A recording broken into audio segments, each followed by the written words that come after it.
Hello, everyone. I hope you're all having an exciting ride of life right now. I think you'd agree with me that we are going through a global transformation for humanity and for the entire planet. Whether you live somewhere where quarantine is still going on or you're already free to move around, I think you're picking up the not so subtle energy shift that's happening. Meaning, you might already feel that we are slowly but surely entering a new reality where people operate at a new consciousness level. To put it another way, because of this pandemic, many more people will wake up, consciously ask themselves, who am I? Why am I here? What am I here to do? What's the meaning of life? And then, do I really want to spend my whole life going to a job that I don't really enjoy just to make a living or even make great money? With that, the whole world would take on a storm of change from mind to heart, from external to internal, from masculine to feminine, from material to spiritual. We will see a world where people do what they love and love what they do. They offer service right from their spirits, their heart, and their special gifts and abilities, live genuinely happy and fulfilled lives. This is the world I have been painting to all of you. That world is coming into being right now. Today, I'm going to give you a practical guide for you to shift with this global storm into the new happy, fulfilled, and creative you that you've always been supposed to be. This is why you're here. You are here to creatively and joyfully express yourself. And as you express yourself, you share yourself with the world, which means your gifts, your energy, and that is you being of service to the world in however forms, shapes, sizes, and then you are rewarded either with money or other energy forms or both. But those rewards are all byproducts, not the goal to start with. The goal is to creatively express yourself as fully as possible, and the material part should be and will be taken care of. I'm going to show you in the following guide. Step 1, commit to finding out what you love to do. This can be the trickiest thing for most people. Over the years, I've seen many of you comments saying, I don't know what I love. I have no idea what I'm passionate about. What I want to say is, of course you don't know. Here's why. We all have an internal guidance system that tells us, this feels good. I want to get closer. I want more. I like it. Let's do it. Ideally, this inner guidance system is listened to and acted upon without distraction and hindrance. Eventually, the person will end up finding that thing they absolutely love. This is often true for many traditionally called creative professionals or specialized professionals, such as writers, painters, athletes, actors, pianists, etc. But the reality is many of us are distracted and hindered from consistently acting on that inner guidance system by well-meaning parents and schools and even some social expectations such as it's better to get even scores on all subjects, etc. The result is along the way, we don't even know how it feels like to like doing something, let alone love doing something. We only follow the external rules and measures, such as what makes more money? How will people think of me? How comfortable it is? None of these matters. When you find what you love to do, money will come to you easily, especially if you do the healing work needed. I will talk about that later. People will love you for doing what you love, and you will be so joyful, so fulfilled at doing it, and you don't even notice any discomfort or challenge. Okay, so now you commit to finding out what you love to do. How do you practically do it? You bit by bit slowly get back to listen to your inner guidance system. I'll give you a word: curiosity. Interest. Maybe 2 words. Imagine your inner guidance system used to be loud and obvious, bright and lively, but because it's abandoned and ignored for so long, it gets shy and distant from you. Like a little girl or little boy inside you, they're sensitive, so you want to be sensitive to her or him. You pay attention to anything you are curious about, you're even slightly interested in. And you follow that little curiosity, that little interest into the rabbit hole. Bit by bit, You'll not only see a different world in that rabbit hole, which makes you excited about your new discovery, but also you begin to get used to that good feeling of interest and curiosity. It's like your inner guidance system, that shy, distant little boy or girl, will become your close friend again. Guess what? She or he will give you more loud and lively signals telling you, hey, we like this a lot, let's do it. We like that, let's get closer and explore more. That's how you find out what you love.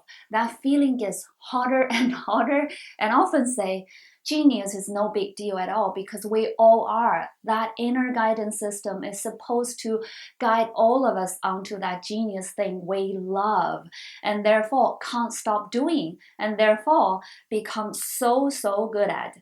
And you also heard me say genius is all about focus. And here comes why a critical warning is needed here, which is step 2.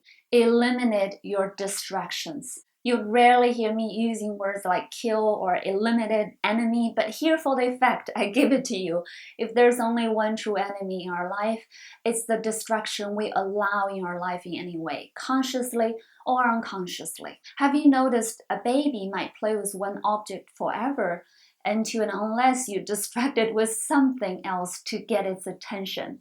Then it drops that object and you succeed at being an enemy, a distraction. A baby is a full-on living example of that genius quality, curiosity. As I said earlier, they're still acutely acting on their inner guidance system. So as you commit to finding what you love, if you are not fully prepared, you'll be easily distracted by all sorts of enemies, especially in the beginning, such as old habits of any sort, notifications on the phone, even any slight forms of addictions.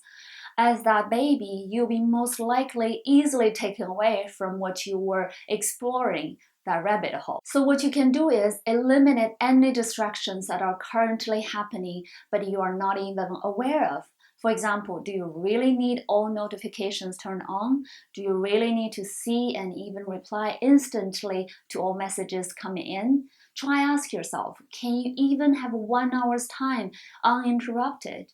If the answer is no, then it's a big problem. Start by trimming down your notifications on the phone. How about set a time to reply to messages and emails instead of on them all the time? And how about also remove some of the apps or contents you know can distract you, but not really beneficial, but simply because it's there, you just can't help opening it. This is prone to a slight form of addiction. As you do this, you allow yourself a maximum smooth and fast exploration into that rabbit hole where your treasure is waiting for you, which is what you love to do. Now, as you find out what you love, step 3 is how you share what you love with the world. Start thinking specific and solving problems. Have you noticed how general our traditional education is? I'm talking about even so-called higher education, such as bachelor or even master study, and I think you need not me to tell you that that system is outdated and we are now right on the brink of collapsing that system and creating a new system. It's called true education, which is about specific knowledge, focused skills. It's about self-learning, self-discovery. It's about allowing inner guidance to take us into thriving creativity. What I just shared with you in step 1, finding what you love to do, is part of it. As you do that, here comes the next wonderful step. Wonderful in that you are going to not only do what you love, you are also going to share it with the world, because let me just say, if there's something you love to do, you can be guaranteed that someone in the world will need what you offer. It's the game of life. We're all here to share our gifts and energies in the most beneficial forms to each other. And money is the tool we use to exchange gifts and energies. Knowing that, you now will start thinking how you can offer what you love to do as a specific and helpful solution to other people's problem, big or small. The problems can be big to the extent of healing a health problem, or small to the point of adding a better beauty product that's missing for women, and many in between, such as how to take good photos, how to train newly adopted pets, on and on. My experience of seeing the self-growth industry all over the world tells me if you can offer it, people will take it. You just have to make sure first you love what you do because people can feel your energy. Second, you do solve a specific problem for them. Third, you offer that solution to them. Then voila, you have people pay you. I'm not even kidding. But I'm hearing the questions you're asking on the other side of the screen. But how? How? I'm scared also. How? The how is actually easy. And also, you know what? It's actually a kind of specific knowledge and solution many people offer to others to help them make money doing what they love. But as I said, the how is easy and can vary slightly. And you can always learn from those who offer this kind of solutions.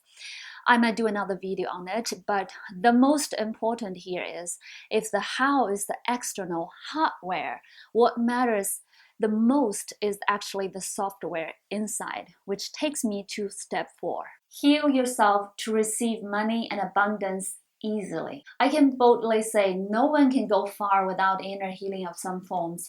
From what I see all over the world, some of the greatest minds and some of the most highly accomplished people actually have already found their own way of healing. That's why they can be so powerful and accomplished and most often very abundant in terms of money. What I'm saying is, in this new reality of doing what you love and sharing what you love to do with the world as a solution to offer to them and get paid well for doing it, you must be able to first even believe it's possible. Second, believe you deserve to receive people paying you for what you offer. And third, you can charge a good amount of money for your valuable time, energy, and service. It's a good, healthy sense of self-worth and self-value. Money is an indicator of how much energy you are capable of having access to, meaning it literally reflects your consistent inner self-worth, your consistent confidence level, your habitual feelings of abundance, resources, and freedom or lack of. That's why lottery winners often cannot keep their money for long because, simply put, they have healing to do. Deep inside, they don't feel a great sense of self-worth and abundance. That's why money cannot stay with them. It doesn't match energetically. So the lottery winners sometimes even experience weird things just to completely lose all the money. So to go from here and forward, you must face all that's limited inside you about money. Money is just a great indicator of how healed you are. If you have a lot of shame, money is most probably not easy for you. If you have suppressed anger, you probably can't hold money. If you feel often powerless or fearful in life, you most likely never receive good money. Healing is the way. Either you use money as an avenue for healing or go straight to healing your inner wounds. You will be surprised at how healing something irrelevant to money, such as childhood trauma or wounded relationship with your parents, can cause a huge shift in how easy money comes for you. So let's recap the 4-step guide. Step 1, commit finding out what you love to do. Step 2, kill your distractions. Step 3, start thinking specific and solving problems. Step 4, heal yourself to receive great money and abundance easily. Lastly, let me add a crucial piece. I am here to inspire you to think the seemingly impossible now, to dream the currently invisible, because all that thinking and dreaming will birth a moment of unstoppable desire. That's when you make the decision to really want it. That moment of decision, you shift yourself to a whole new reality, meaning energetically speaking, you've taken yourself to a whole new frequency. From that frequency place, you will start to draw to you all matching elements such as new thoughts, new ideas, new people, new opportunities, on and on, all align there to make that dream come true easily, almost magically. But did you catch it? You must take yourself to that frequency place by making a decision that you want it, no matter what. So I hope you will make that decision to commit to finding out what you love to do. That's where all the fun begins in life. I can promise you with all my heart. Much love to you all. See you next time.